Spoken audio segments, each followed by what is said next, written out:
5, 4, 3, 2, 1.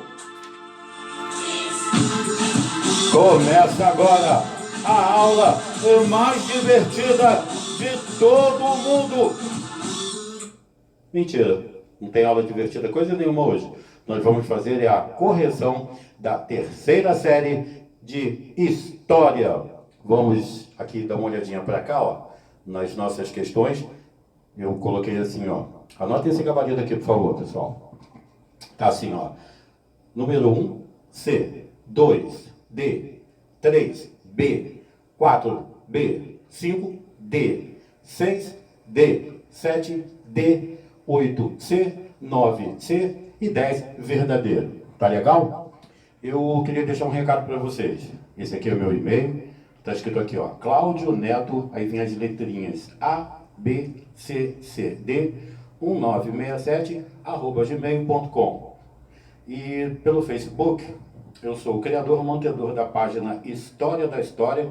Tem muito assunto sobre história, geografia e desmentimos alguns boatos. Se vocês quiserem saber o que é boato, o que é verdade, vai lá conferir na página.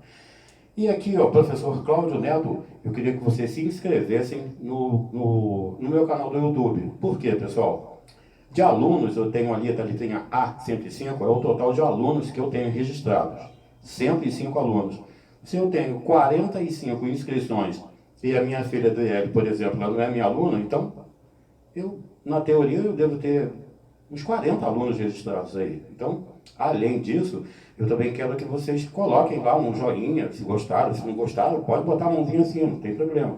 Só me avisa o que você gostou, o que você não gostou, dá uma pontuaçãozinha lá, pontua lá para a gente saber que vocês estão vendo isso daí.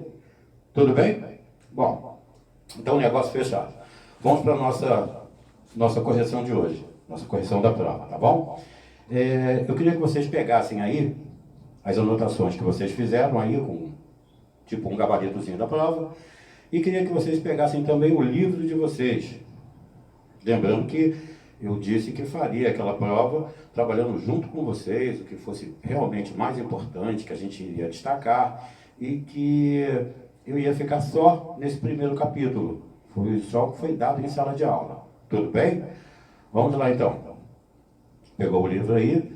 Eu quero que vocês vejam da página 1 até a página 6. A prova está toda concentrada aí. E de forma linear. Tá bom? Então vamos começar a nossa correção. A primeira questão está dizendo assim, ó. O atual panorama brasileiro de concentração fundiária faz com que muitos movimentos sociais reivindiquem a execução de uma reforma agrária em busca de diminuir as desigualdades sociais. É um exemplo de organização responsável por essa luta. Aí tem aqui, ó, a letra A, Aliança Renovadora Nacional, tem nada a ver, né? A antiga Arena, foi criada lá junto com o Movimento Democrático Brasileiro, o MDB, tem nada a ver. Médicos Sem Fronteiras, nada a ver também. MSF, coloquei isso aqui, MSF, para de repente dar uma pegadinha aqui, ó, MST, fica parecido, né? Mas aqui o enunciado é diferente. Letra C, o Movimento dos Trabalhadores Rurais e Sem Terra, positivo, é a letra C.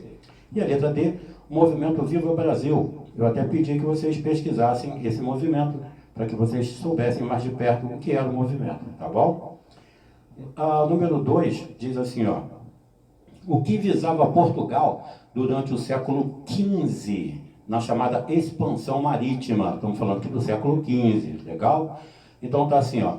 A liberdade, a igualdade, a fraternidade, isso não tem nada a ver, né? Esse liberté, igualité et fraternité, ele é invocado pela primeira vez, provavelmente lá por volta de 1620, com o início da chamada Revolução Científica, ou no período ali da morte do rei Luís XIV, por volta ali de entre 1715 e 1789. Tá legal? E foi invocado pela primeira vez durante a Revolução Francesa, que durou 10 anos, aquela agitação política e social que teve lá na França, e que foi de 1789 a 1799. Quer dizer, tem nada a ver isso. Letra B. O desenvolvimento de ações humanitárias pelo mundo, tudo que Portugal não queria era isso. Letra C, o desenvolvimento da economia mercantilista da Inglaterra.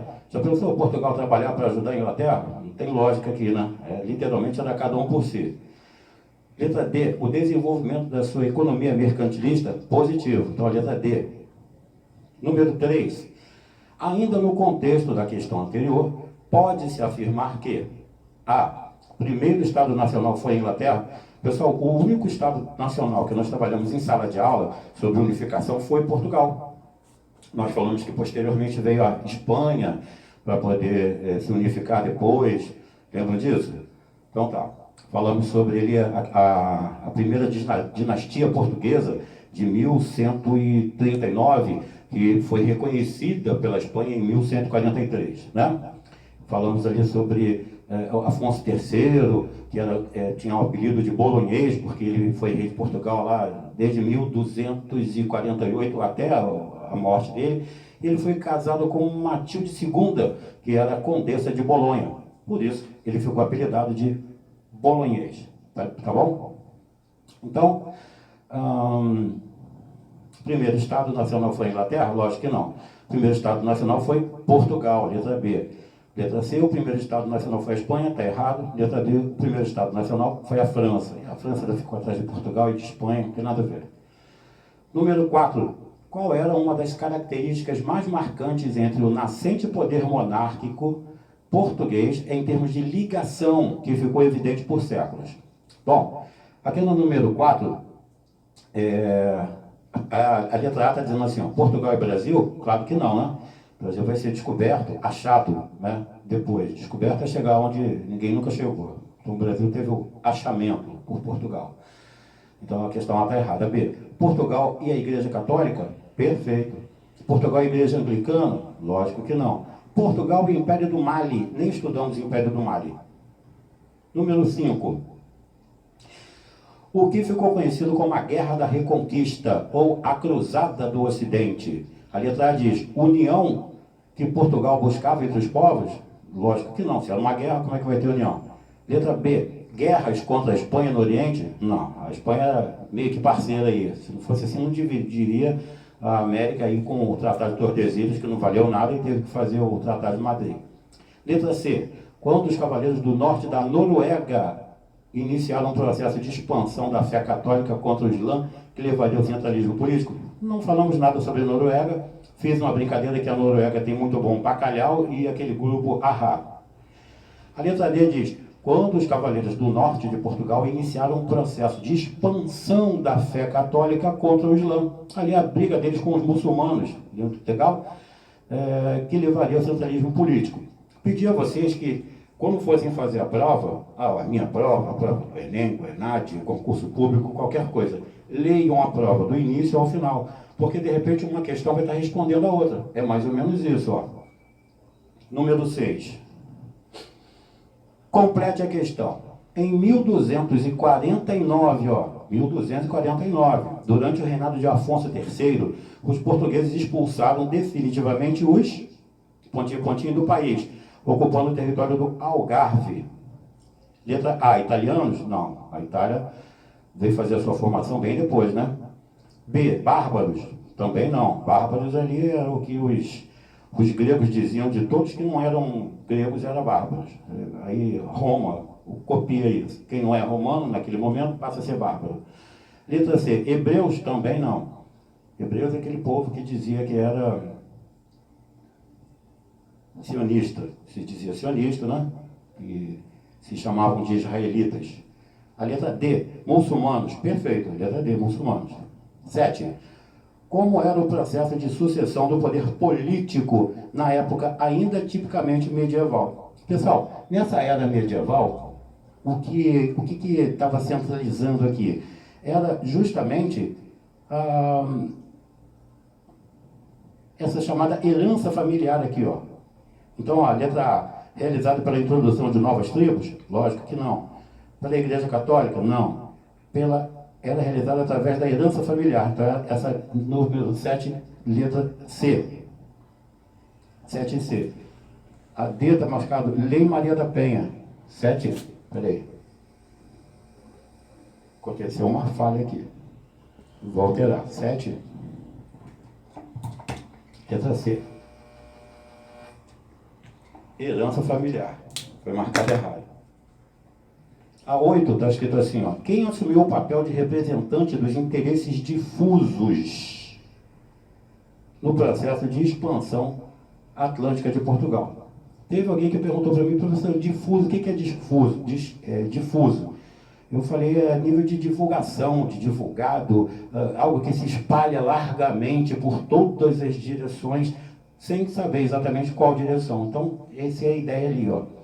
Então, a alternativa A diz, a Igreja Católica? Não, né? B, a monarquia espanhola? Não. C, a monarquia portuguesa? Positivo. 8C, tá certinho ali. 9, nenhuma das anteriores? Claro que não. Número 9 diz assim, ó. Por que Dom Henrique era conhecido como infante? Aí eu brinquei em sala de aula, não é infame. Quando eu era garoto eu pensava que Dom Henrique, aquele infante, aquele infame, aquele miserável. Nada disso. O infante não era, por exemplo, quem serviu a infantaria ou a cavalaria, como eu falei para vocês. Eu servi o 2º Regimento Andrade Neves, regimento de cavalaria? Não, tem nada a ver. Então não era porque ele era da infantaria, e nem porque ele era da mamãe. Foi uma brincadeira que alguém fez em sala de aula, porque ele era da mamãe. E eu falei para vocês que nós iríamos construir a prova juntos, que seria mais interessante. Então isso aqui eu achei que o pessoal ia lembrar. Foi a maior quantidade de erros, foi essa questão número 9. A letra C diz, em Portugal e Espanha, filho de reis, porém não herdeiros do trono. Perfeito, essa aqui, ó, 9, letra C. E D, em Portugal e Angola, não estudamos Angola. Pedi que fizessem um trabalho sobre Nzinga, a rainha preta, a rainha guerreira, que deu o nome Angola ali, ó. Não foi Angola. Filho de reis, porém não herdeiros do trono. E a 10, mamãozinho, ó. Responda V para verdadeiro e F para falso. O astrolábio servia para observar e determinar a altura do Sol e das estrelas, além de medir a latitude e a longitude. A 10 é verdadeiro. Então, pessoal, eu espero que vocês tenham se saído bem, ou melhor, uma vez que vocês se saíram muito bem, eu gostaria de, primeiro, não bota exclusivo, meu filho, dá trabalho para fazer. Estou pedindo para fazer trabalho não, estou só dizendo que é uma brincadeira que o Marcelo fazia. Gostaria de dar os parabéns, gostaria de dar os parabéns para alguns alunos aqui dessa... Gravando ao vivo é assim que acontece. Gostaria de dar os parabéns para alguns alunos aqui da 3ª série, que é Cleiton Curvelo Barbosa Ribeiro, Elis Pérez Ramos da Silva, Ânia Aires Bastos Ferreira, Luiz Antônio Xavier Vieira, Thales Diogo Varela e Marcele Gonçalves da Silva. Dessa vez a sonoplastia falhou, mas a gente vai ver se dá um pedacinho para dar uns parabéns bem especial para o pessoal. Cabe isso. Pessoal, muito obrigado. Não se esqueçam, então, que nós não estamos em férias, nós estamos de quarentena e nesse momento tenham muito amor, muito carinho, muita paciência com o papai, a mamãe e com todo mundo que está ao seu redor. E esperamos que, como diria Nelson Ned, mas tudo passa, tudo passará. E isso vai passar. E quando passar, a gente vai estar juntinho para dar o mesmo amor, o mesmo carinho, o mesmo respeito com toda essa animação do professor Cláudio Neto. Sem esquecer que o nosso colégio continua trabalhando e fazendo o melhor possível para que você tenha o melhor possível. Um grande beijo, um forte abraço e até a próxima.